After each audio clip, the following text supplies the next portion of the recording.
유튜브로 읽는 박정희 전기 9권 총 들고 건설하며 보람에 산다. 사격하는 대통령.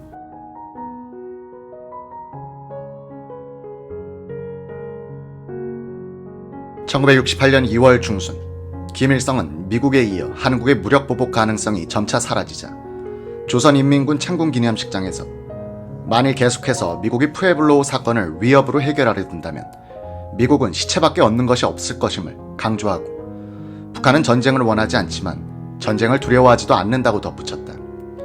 이런 강성 발언에도 불구하고 미국과 한국 측으로부터 어떤 무력 보복의 가능성도 보이지 않자 북한은 본격적으로 세계 최강의 미국이 범죄를 저질렀으며 미국은 이에 대해 사과를 해야 한다며 사죄문 쓰기를 미국 측에게 종용하기 시작했다.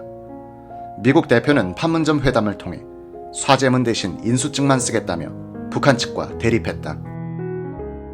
이 상황과 관련하여 1998년 12월 7일 북한의 평양방송은 푸에블로 사건 30주년을 맞아 특별 방송을 하는 가운데 회담 당시 상황을 다음과 같이 보도했다. 그때 미국 놈들이 사과문을 거부하는 대신 선언 송환 때 인수증만 쓰겠다고 고집했다. 협상 과정을 보고받은 우리들의 위대하신 수령 김일성 동지께서는 만일 미국 놈들이 자기 주장만 계속 고집하면 우리는 회의에 흥미가 없다고 하면서 한 달 반쯤 회의장에 나가지 말라고 가르쳐 주셨다. 예상대로 미국 놈들은 하는 수 없이 울며 겨자 먹기로 우리의 요구에 응했다.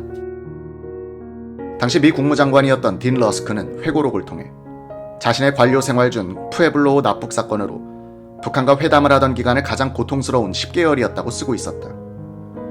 미국이 제시한 모든 합리적인 제안들이 북측에 의해 단호하게 거부된 이후 우리는 가장 고통스러운 문제에 직면하게 됐다. 즉, 어떻게 해서 미국 정부가 사실과 다른 내용을 시인하지 않고도 승무원을 석방시킬 수 있느냐 하는 것이었다. 김일성은 푸에블로 문제 처리는 기존 관례가 아닌 완전히 새로운 방식이어야 한다는 방침을 고수하여 사죄문은 미국 정부 명의로 된 것을 받아내고 함선은 북한이 몰수하며 선원들은 인계인수가 아닌 추방으로 처리해야 한다는 입장을 제시했다. 북한의 협상 전략은 상대방의 약점 확보, 선전전에서의 우위 확보, 작은 당근, 큰 채찍, 목표 달성으로 이어진다. 당시 북한의 기선을 제압당한 미국은 336일 동안 28차례의 회담을 통해 치욕적인 협상 과정을 밟아야 했다. 1968년 12월 23일 판문점에서 미국 측 대표 우드워드 준장은 푸에블로호는 북한 영해에 침입했다는 수긍할 만한 증거가 없으며 우리가 믿을 수 없는 사실에 대해 사과할 수 없다고 말하고, 다만 승무원들의 석방을 위해 이 문건에 서명한다고 발표한 뒤 북한 측과 협의한 문서에 서명했다. 다음은 당시 언론에 보도된 서명문 요지. 미 함선 승무원들의 자백과 북괴 대표가 제시한 증거물의 타당성을 인정한다. 미국 함선이 북괴의 영해에 들어가 정탐 행위를 한 데에 대하여 사과하고 앞으로 다시는 어떠한 미국 함선도 북괴의 영해에 들어가지 않도록 할 것을 다짐한다. 서명문의 날이 지 2시간 뒤인 오전 11시 30분 판문점을 통해 푸에블로 승무원 82명과 시체 한 구가 미국 측에 인계됐다. 이날 판문점에서 기자회견을 가진 부커 함장은 억류 11개월 동안 가장 조직적이고 악랄한 방법으로 테러를 당했다면서 외국인이라는 점에서 우리들과는 다르다고 짐작은 하고 있었지만 내가 겪은 북괴는 인간과는 너무나 거리가 먼 사람들이었다 라고 말했다. 이날 북한 외무부는 성명을 통해 이것은 미 제국주의 침략자들의 수치스러운 패배이며 조선 인민이 거둔 또 한 차례의 위대한 승리라고 했다.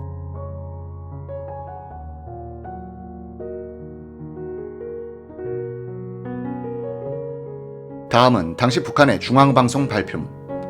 15년 전 조선인민에 대한 전쟁에서 미제 침략자들이 비참한 패배를 당한 역사적 장소인 판문점에서 전 세계 인민의 관심이 집중된 가운데 오늘 또다시 미 제국주의자들이 조선인민 앞에 무릎을 꿇고 항복문서에 서명하면서 무장 간첩선인 푸에블로 사건에 대해 사과했다. 회담 이후 북한은 푸에블로호를 원산항에 정박시켜 반미 사상교육용으로 활용해오다 1999년 10월 말부터 김정일의 지시에 따라 평양 대동강, 쑥섬역, 충성의 다리 근처로 옮겨놓고는 내외국인들에게 전시하고 있다. 이 지역은 1866년 8월 미국 상선 제너럴 셔먼호가 평안감사 박규수에 의해 침몰당한 것이다. 제너럴 셔먼호 사건을 북한은 김정일의 고조부 김웅우가 결사대를 조직해 이곳에서 미국 해적선 셔먼호를 물리친 사건으로 조작하고 미 제국주의 침략의 첫 시작으로 규정하고 있다. 평양을 방문하는 관람객들에게 설명하는 해설자들은 당시 함정 납치에 참여한 해병 출신들로 이루어져 있다고 한다. 1999년 10월 23일 중앙방송은 푸에블로 참관단을 취재 보도하는 가운데 그들은 민간해양연구선의 허울을 쓰고 우리 영에 깊이 침입했던 무장 간첩선의 정체를 그대로 보여주는 무기고와 정보종합실, 변전실, 장교선실, 사병선실, 12.7mm 대구경 기관총들, 고성능 안테나들을 비롯한 무장 장비들과 정탐 설비들을 돌아보면서 미제의 침략적 본성에 대해 다시금 깊이 새겨보고 있다 라고 보도했다.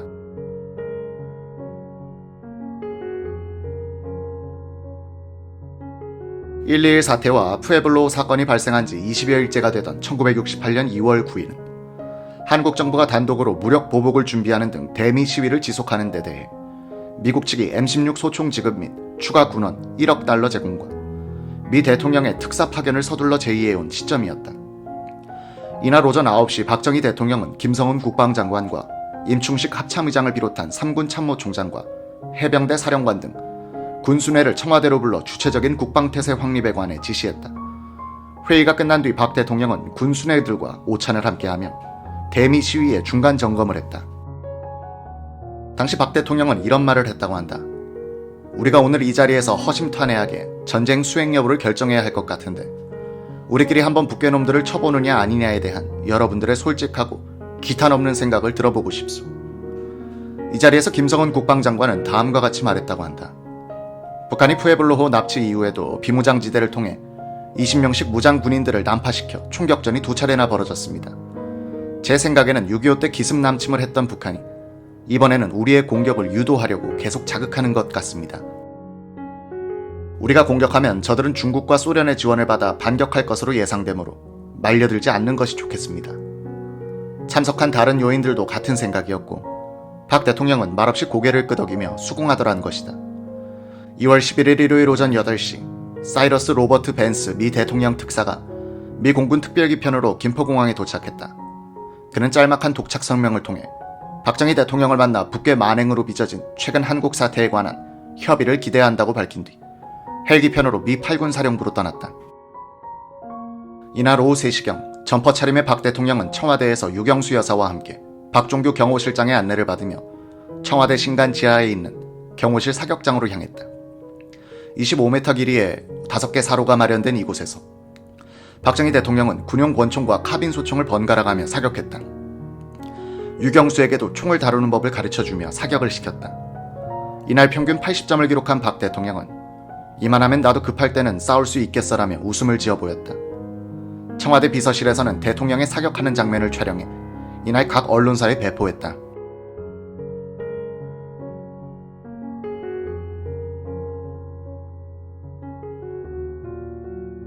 5.16 이후 박정희가 태릉 사격장을 찾을 때마다 사격안전요원으로 곁에 서서 보좌했던 서강욱 씨의 회고. 5.16 직후 박 의장이 군 출신 장관들을 대동하고 태릉 사격장을 찾았을 때 곁에서 처음 봤습니다. 당시 저는 육군 사격 지도잔당을 하고 있을 때였는데 박 의장의 사격 자세가 일품이었습니다. 총을 든 손끝에 흔들림이 없었고 목표를 노려보는 매서운 눈매하며 총을 파지하고 방아쇠를 당기는 자세는 그때까지 제가 만나본 역대 장성들 중 최고였습니다. 사격 후 표적지를 보면 흑점 안에 모두 명중돼 있었습니다.